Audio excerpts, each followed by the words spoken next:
Hello and welcome to True Guidance Tarot. I'm Adriana Teodoro-Dier. I'm a spiritual medium and intuitive reader. I've got a message for Libra today. And to let you know how this works, I've asked my guides in spirit to bring a message through the cards that will be deeply meaningful. And this week, I especially asked for uplifting for us as you navigate what's going on in your world. And if you're new to this channel, welcome. I'm so glad that you're here, and I strongly encourage and invite you to subscribe so that you can stay in contact with this high vibration information every week.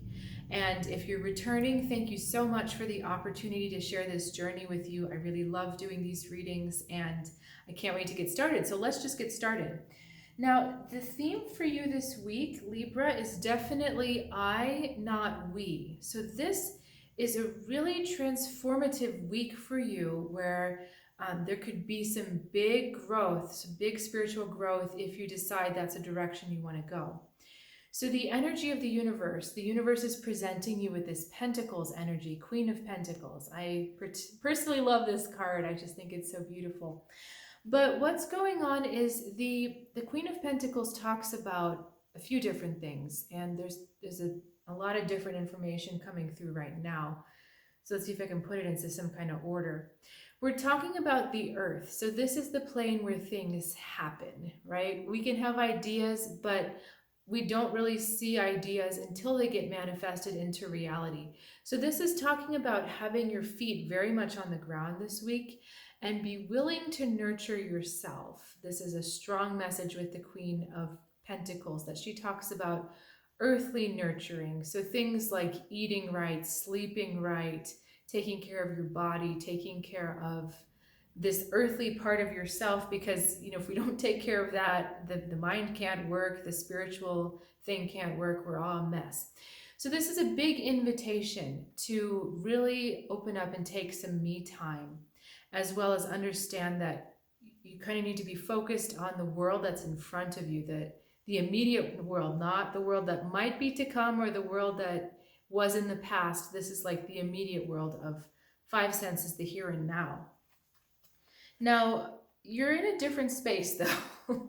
You react with the Two of Cups. And so rather than seeing yourself, you're still seeing yourself in regards to someone else. And it's like the other person is you in a way. So it's almost like your heart and your mind are so entrenched in the we instead of the I, that it's difficult for you to step back and say, well, this is what I need. It's more like, well, what do we need? And these figures are so interesting. They're different colors, but they're like the same. There's the idea of duality and mutuality. So you could say they're like the same two sides of one coin. That's what I'm trying to say. So there's this idea of still blending and flowing with someone and not embracing that individuality of your own. So let's go to the other cards for you, because this, like I said, this could be a deeply transformative week for you. Eight of Cups into the Lovers and into the Ace of Swords. So what I feel happens here is your emotions are the key. That even though you're feeling part of this blend, you're feeling part of this we-ness, a shared values, shared life, shared whatever, you're feeling part of this we. There's part of you that's kind of like, there's something else that I'm not seeing. It's not that the partnership is unfulfilling, but there's a deeper part of me that's going unacknowledged, and I need to figure out what that is. And part of that is allowing yourself to be a little bit more separate. So we've got the Lovers here, and you can see again, the two figures are blending together, and all they can see is themselves. There's just such a big, oops, and the Queen of Pentacles just fell on the floor. So we just threw her out the window. But isn't it funny, I'm talking to you about the partnership cards, and the Queen of Pentacles, who is nurturing the self, she falls on the floor. Anyway, so we've got the two coming together. So this is like, the Lovers card is almost like the Two of Cups on steroids. We're talking about two halves coming together and the two halves making up a whole. But the thing is that you could think of the other half, you could think of yourself as having another half, Or you could think of yourself as a whole person engaged with another whole person. And it's precisely that part of you that doesn't quite feel whole yet. That's what prompts this kind of emotional, spiritual discovery moment. So you're kind of like, okay, there's something about myself that I'm missing. There's something important to me, a value. Another meaning of the Lover's card. There's a value that's important to me, and I really need to dig deep into myself to find it.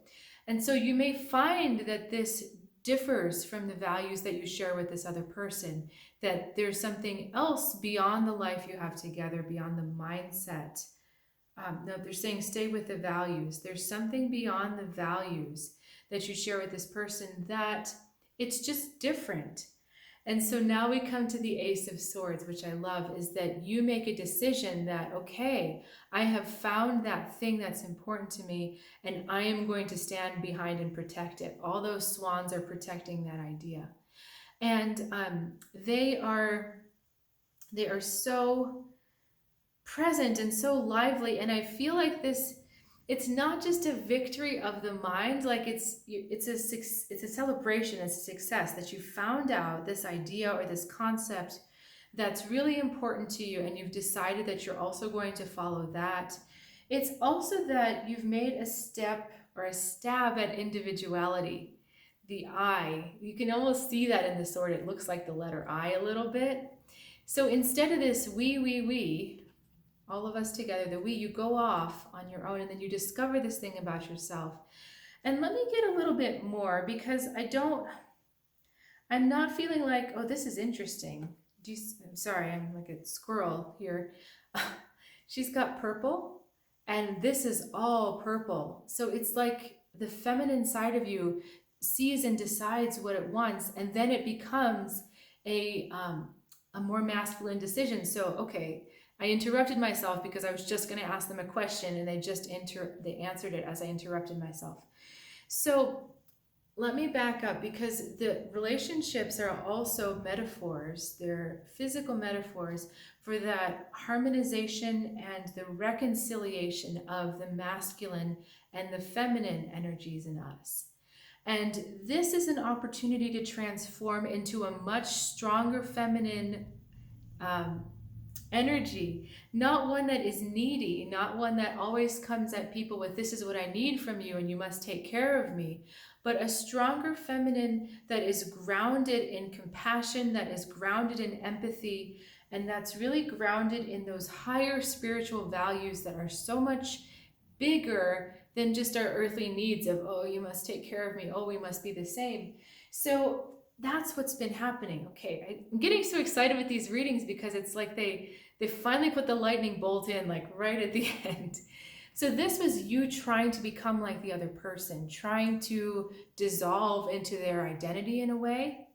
And part of you is like, that's not quite right, because I'm feeling like this person probably has a lot of masculine energy. It's very much like, this is what I want to do. And you're like, okay, here we go. I'm going with you. And the word masculine and feminine doesn't have to be gendered. So like, for instance, I can have very masculine energy and a man can have very feminine energy. So just bear with me with these terms, because I'm not literally talking about man and woman.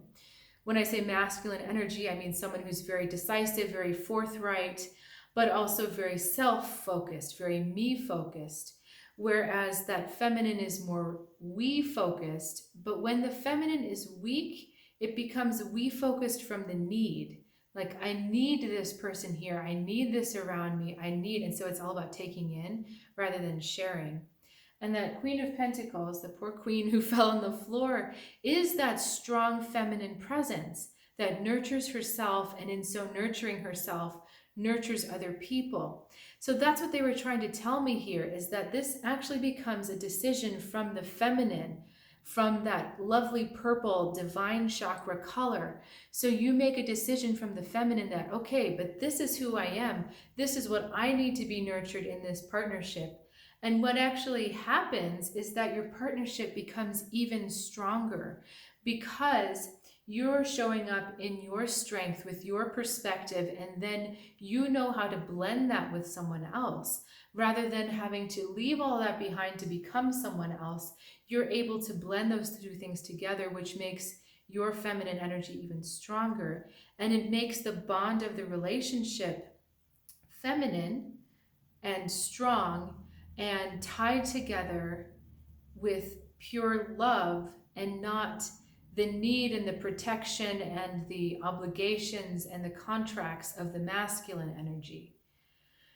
So those are very big concepts.